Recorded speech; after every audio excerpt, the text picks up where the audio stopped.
Hey guys, so today we are talking about crepe myrtle and more specifically taking cuttings from crepe myrtles. So these are some crepe myrtles I purchased at a nursery that was going out of business about 15 years ago. And I got quite a few of them, I'll show you. And this one is a little bit past its prime on blooms, but it is a beautiful, beautiful crepe myrtle. Has kind of an pinkish purple, but they were really great in bloom about a month ago. But the summer's winding down and they've kind of passed their prime and we've had some extreme heat. But I'm going to show you how to propagate this from cuttings, and it's a great tree to reproduce, especially if you like summertime blooms, because it blooms for quite a while in the summer. So this is the drive headed from my house out to my greenhouse, and I've got it lined with crepe myrtles all the way from the start to the end. And right outside my shop, I have some really great examples of crepe myrtle. But I want to show you some of the flowers that are growing on these crepe myrtles. And the one I first mentioned is a dark purple. The dark purple, kind of a burgundy. This is another one that's more of a lavender color. And of course, this one's a little bit lighter. It's almost a pink color. And I have some white ones. I haven't been able to find any blooms from that this afternoon. But crepe myrtles are almost a carefree plant. They almost require no care at all. And so, insect attacking me now. They require almost no care other than pruning, occasionally fertilizing. But they really love sun and they can really stand up to extreme heat. Outside of the South, they may not be as common, but in the southern United States, very common. Everyone knows when you say crepe myrtle, if they have even the slightest interest in gardening, they know exactly what crepe myrtle is. So I'll show you a couple more things before we head into the greenhouse, but we'll take the cuttings first and then we'll head in. So another thing to mention about crepe myrtle is size. This one is a I guess you could say a semi-dwarf. This is about as high as it gets, about 6 to 7 feet. I usually prune it back to about 4 to 5 feet, and it's doing quite well. And at the base, you can see there's some suckers down there. That's an excellent place to take cuttings from. I'm going to turn the camera around and show you some of the full-size crepe myrtles. And before we go inside, I'll show you even a bonsai crepe myrtle. So I want you to get a feel for the size of a full-size crepe myrtle. I'd say 25 to 30 feet. And the bark on this tree is very interesting. It sheds its bark in the summertime, and you'll have a very smooth, almost feeling like some kind of animal. It's a very strange feeling because it's just such a smooth bark once it sheds its winter skin. But anyways, this is a full-size crepe myrtle, and I've pruned it many times back to about 8 or 9 feet, and each year it just takes off. This year I did not do any pruning because I wanted to see more blooms on the tree, but they do get quite large, and I've actually heard of crepe myrtles being up to 2 to 3 feet in diameter at the base. And so that's a very ancient crepe myrtle, probably 50 to 100 years old. But anyways, this is a great example of a full-size crepe myrtle. Okay, this is a close-up of crepe myrtle that shed all its skin previously, and I usually will peel it off because it will not fall off naturally. So I usually just remove it. Sometimes you can even hit it with a powerful leaf blower and it'll just blow the previous year's skin off. But it is a beautiful tree. I really enjoy them. And the wood on it is extremely strong. If you've ever cut a large crepe myrtle, the wood is just extremely dense. But this is a good example of what the skin looks like. It's so smooth, it almost feels like it's been carved. Okay, looking back at my shop out back, this is what the skin looks like if you don't remove it. It's almost like a papery, very thin bark. And I would just normally just take this off, but I've been so busy this summer. But it's easy to remove. You can basically just brush it off the tree, or like I say, hit it with a leaf blower and it'll just blow it away. But it does this on the older part, the older growth of the tree, and then this will be more of a very light color as the year passes on. Okay guys, we're back in the greenhouse and I've taken the cuttings from my full-size crepe myrtles. I'm going to do dwarfs another day. I don't want to mix the two because I want to make sure that I'm doing the right type. If I think I'm doing a full size and I do a dwarf cutting, I kind of get surprised a few years down the road thinking, why isn't this tree growing any taller? So that way I can label it. I know exactly what type I'm cutting. They're in a bucket of water to keep them from dehydrating. So I'll show you what type of container I'm going to put these in and we'll start doing cuttings. Some of these I took from limbs from this year's growth, and some of them are actually suckers that grow out from the base of the crepe myrtle. That often happens. You'll see that I usually prune those back and actually throw them in my burn pit. But in this case, I've taken them and I'm going to turn them into new Crepe Myrtles. And I took a variety of colors, so I'm not going to worry about the color. I just want to know that they're the full-size Crepe Myrtles. The type of container I'm using to create this is going to be a mini greenhouse made from Sterlite tubs. And the great thing about this is it will, since there's two of them, I can put drainage holes in the top one here, and this one will act as a water basin. So we can do that. And of course we have our top that's secured on, so they're protected in here. I can take the lid off and let some of the heat escape out, or I can even put a small hole in the top, few small holes, but I want to keep as much humidity inside the tray as possible and don't have to worry about it drying out. So that way there's about an inch to inch and a half where you'll keep water in the base of it. And there's one thing I have to do first, so I'm going to do that, is I'm going to create drainage holes in this container, and our water reservoir will go off to the side. Okay, and I'll try to remember to put links to these because I think it was a good price on these on Amazon.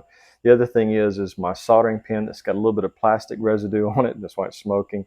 But these are great for just putting quick holes in plastic. And I'm just going to make, I don't know, 15, 20 holes here to make sure that there's plenty of drainage. The holes are very small, so we don't have to worry about soil coming through here too much. You're going to lose some soil, but not much, because the holes are really small. And I'm hoping the noise is not blasting you out here. So essentially, you're just creating a little mini greenhouse with a wicking system built in. And I really find that to be an easy thing to do, because you don't have to worry if you forget watering, if you forget to do it and you get really busy. This thing is self-watering, and so you don't have to worry about, oh my gosh, are my cuttings going to survive? I forgot about them for a week. So this way, they're self-watering, and I guess we've got maybe 15 to 20 holes there. So that portion is ready to go, and we're going to get some potting soil and start taking our cuttings. Okay, so the potting mix I'm using is nothing really out of that ordinary. It's just a standard potting soil. You can see it clumps together nicely, holds its shape. The other thing I'm adding to maybe a 75% potting soil and 25% very, very shredded, finely shredded pine bark. And that's just all it is just pine bark. At the big box store, I know at Lowe's, it's called soil conditioner. So you'll do that at 75% of the potting soil, 25% of the pine bark. All right, our cutting tray that's now has our holes for drainage. We're going to start by putting in our potting soil. And this only has to be about 2.5 inches deep. Nothing that deep. We just want to break up the clumps. And we're going to add in our pine bark.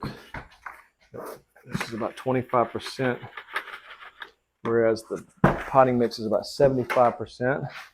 We're going to mix the two together. I'm always making a mess no matter how careful I am. All right, I'm just going to mix that carefully. And I could use cell trays, but I just like these because it has the top for it. I can turn it into a self-watering container. So that's just why I like using the Sterlite. Sometimes I will use the cell trays that come with their own top, but believe it or not, those are actually a little more expensive. You can find these really at a great price. So we packed it down so the roots will have something to grasp onto. Don't want it too loose, but at the same time we don't want it too compacted. So that is our base, and now we're going to do our cuttings. Okay, this is our first cutting, and we have sterilized our cutters and dried them with some just plain Listerine or generic version of Listerine. So we're going to take the cutting.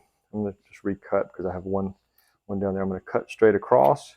I'm going to count up 3 leaf nodes, 1, 2, 3, and cut above those. We have our first cutting. I'm going to remove all of the leaves except for the top 2. I'm going to cut those leaves in half. And this, I'm going to just angle the cutting just a little bit. And what I've got is my standard use rooting hormone, the Hormone 3. That's what I use a lot. Get a little bit of extra there. I think that's not quite enough. This stuff is really expensive, but it goes a long way unless you're just a commercial nursery and you're doing massive amounts of cuttings. So there we are. We have our cutting ready. We're going to dip it in the rooting hormone. We're going to then place it into our potting medium. And if you feel like it's too firm, you can always make a hole. I use a chopstick sometimes if it's really firm. Just wiggle that around, put that in there, put the soil back on it, and our first cutting is ready to go. And we'll just repeat that process. I'll do it one more time. We're going to count up 3 sets of leaf nodes, 1, 2, 3, cut above the 3rd set, remove all of the leaves except for 2, cut across, leaves 2 small pieces, dip into our rooting hormone, chopstick to make the small hole, put it into our rooting medium, and I keep them separated by roughly about 2 inches, 2 to 3 inches, and I'll just fill this entire tray with cuttings, and then we'll be ready to go on to the next step. Okay guys, so I'm going to put the second tray on top of the first tray. I'm going to make sure they're making contact with the water. And yes, it is, and that should provide a massive amount of humidity. It's just at the bottom surface, so it's not. These will not be sitting in water, but there'll be a lot of humidity just below the bottom container there. I'm going to put the lid on to prevent any more water from getting in, because I think we have all the water we're going to need inside of the system. And so there you go. No water can go in unless I add it. Humidity will build up, and I think we'll see some results anywhere from 3 to 6 months. So I appreciate you watching today, and this is one of the things that I just love doing, finding a way to replicate plants for nearly free, except for the containers, and I'll put a link to those in the description. But it's just a great way to fill your yard with all kind of beautiful plants. I've got 2 acres, and I don't think I will ever fill the entire yard in my lifetime anyways. But anyways, thanks for watching. I hope you enjoyed the video. If you did, please like and subscribe. And if you have any questions, as always, leave them below, or even suggestions. Like I said, I always say this, I'm still learning just like everyone else. I don't think when it comes to gardening, you ever learn everything. So have a great day. Hey guys, today's moment is all about this crepe myrtle. This is a pinkish white crepe myrtle. It's a very light color. In the video it may almost appear white, but it is kind of a light pink. We're running out of daylight, so I know it's hard to tell in the evening light because it's starting to fade quickly. But this particular type is called windswept. If you can imagine with your mind's eye the tree being pushed by a strong wind. There's different styles of bonsai. In the bonsai world, you have broom, cascade, just different types, semi-cascade. But this particular style of bonsai, the shaping of the trunk is called windswept.